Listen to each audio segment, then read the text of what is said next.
Hello children, hope you are all doing good. Today we have mathematics ninth standard first lesson, that is number system, where we look into the introduction to this number system. I want you all to have a pen and book with you to make note of the important definitions that we come across in this chapter of number system.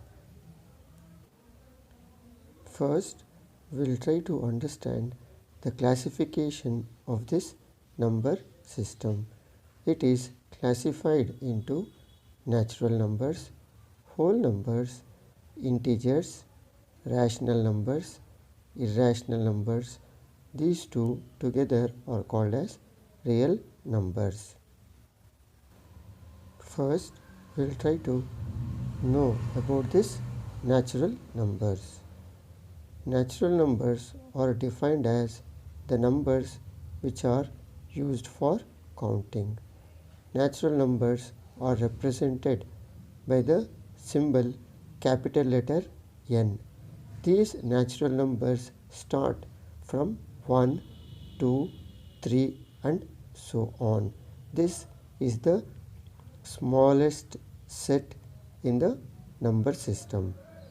When we include 0 to this natural numbers, we get the set of whole numbers. As you can see, whole numbers start from 0, 1, 2, 3 and so on. Whole numbers are represented by the symbol capital letter W. Next comes the set of integers, which is represented by the letter Z, which is taken from the German word and it means zählen, that is to count.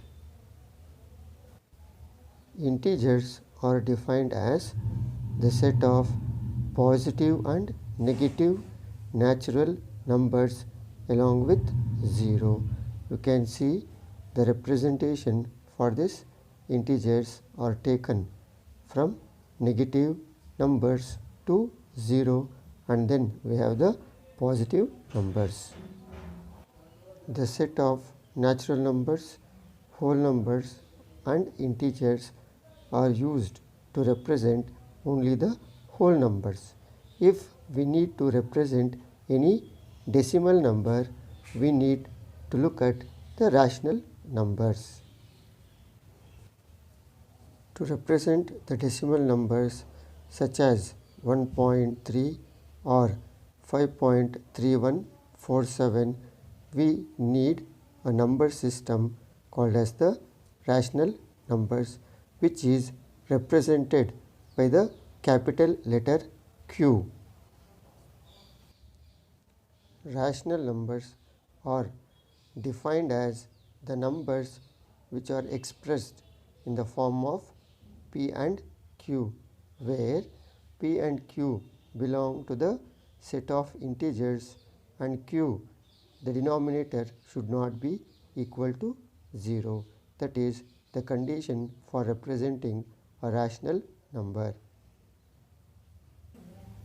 The examples for these rational numbers can be considered as the positive and negative decimal numbers. Let us look at a few examples for rational numbers. 7 is a rational number as it can be written as 7 by 1. Similarly, if you look at the second example, it is 2.09. 2.09 can be written in the rational form as 2 9 by 100, which is 209 by 100. When you convert the mixed fraction to 9 by 100, we get it as 209 by 100, which is in the form of P by Q. Similarly, 0.3 can be written as 1 by 3. These are some of the examples for rational numbers. Since you have learnt a few examples for rational numbers, I have a question for you children. Can we consider 0 as a rational number? Think about it.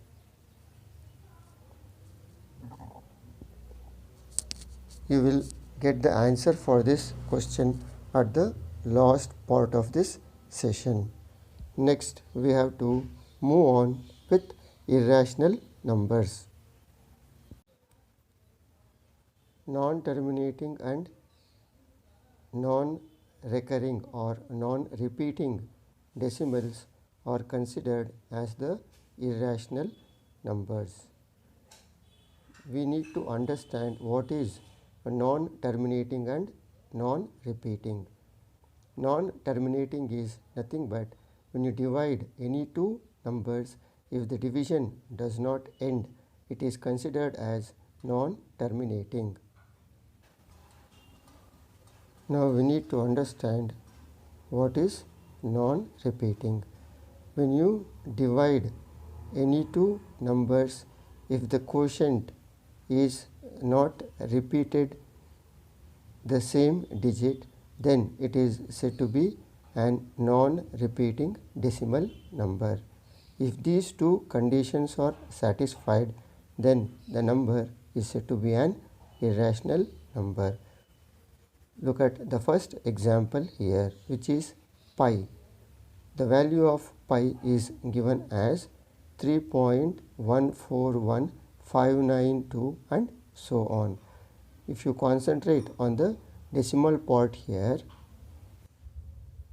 it is 141592 and we have the dots. That means the representation of this value of pi does not end and it continues with different set of digits, that is non-terminating and non-repeating decimal number. Similarly, we have root 2, the value of which is 1.414213 and so on. Similarly, we can write the example for irrational number as 1.21, 211, 211 and so on.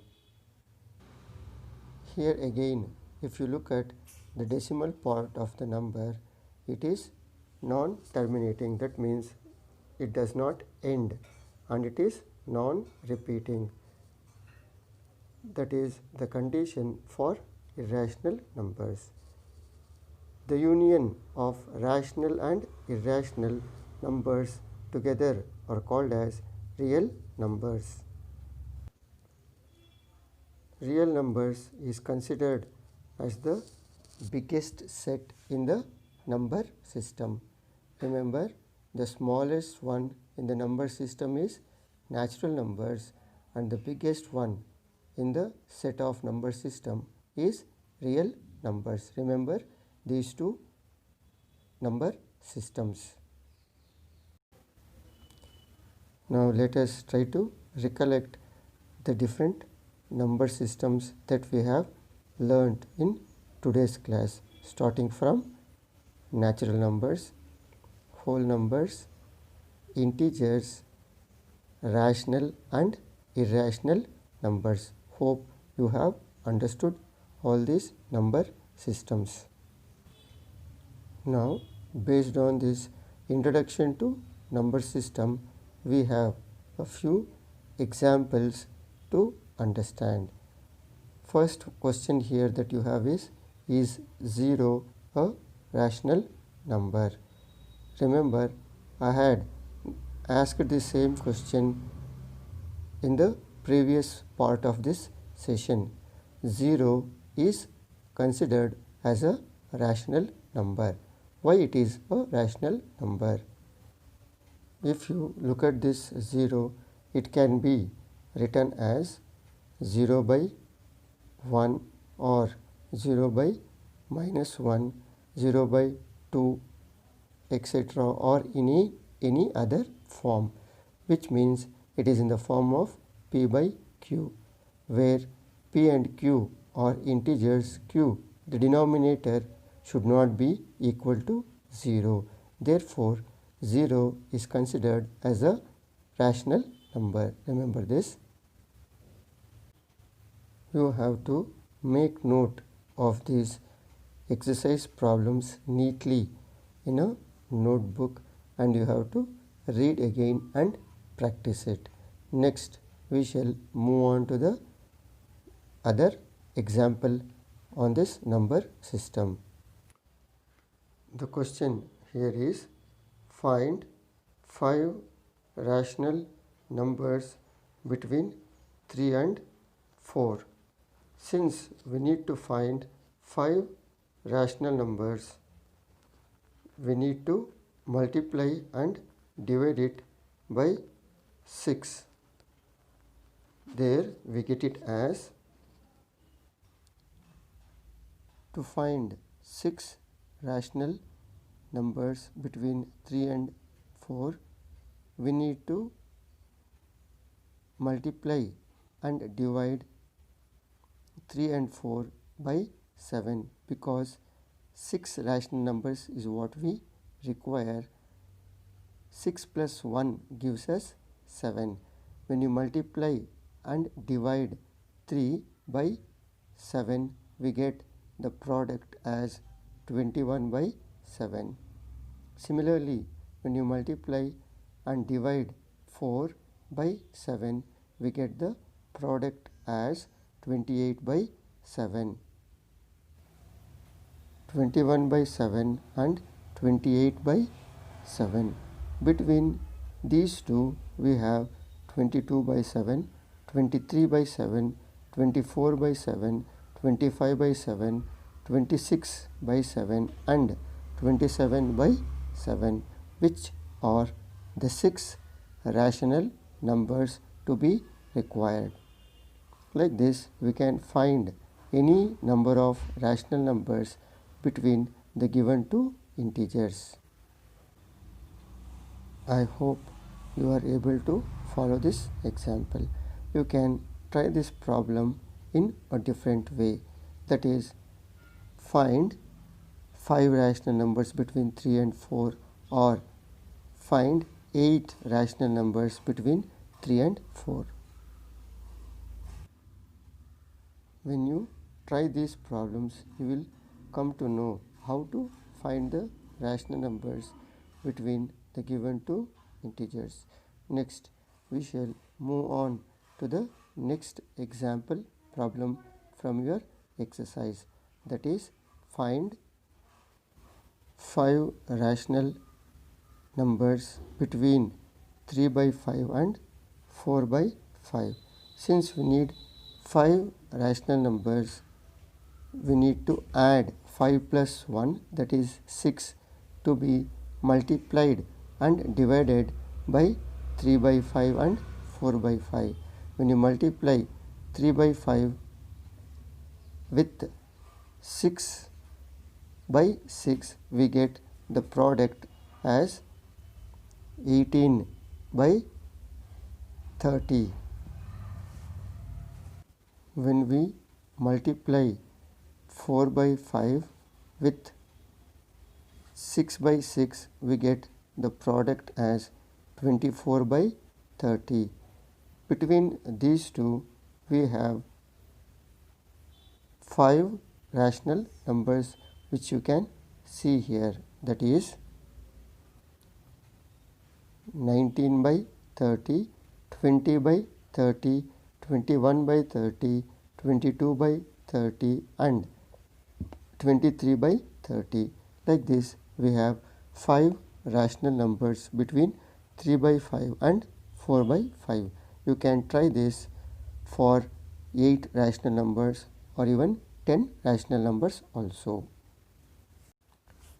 I hope you all have made note of these problems and practice similar type of problems as many times as possible. Based on this today's class, now it's time for homework. In today's homework, you have 3 simple problems to look at. That is, what are rational numbers, and give examples. That is, you need to define rational numbers. The second question is, which is the biggest number system? And the third question is, find 3 rational numbers between 5 and 6. I hope you can solve these 3 simple problems based on the class that you have learned today. Thank you for listening to this class. Practice all these problems.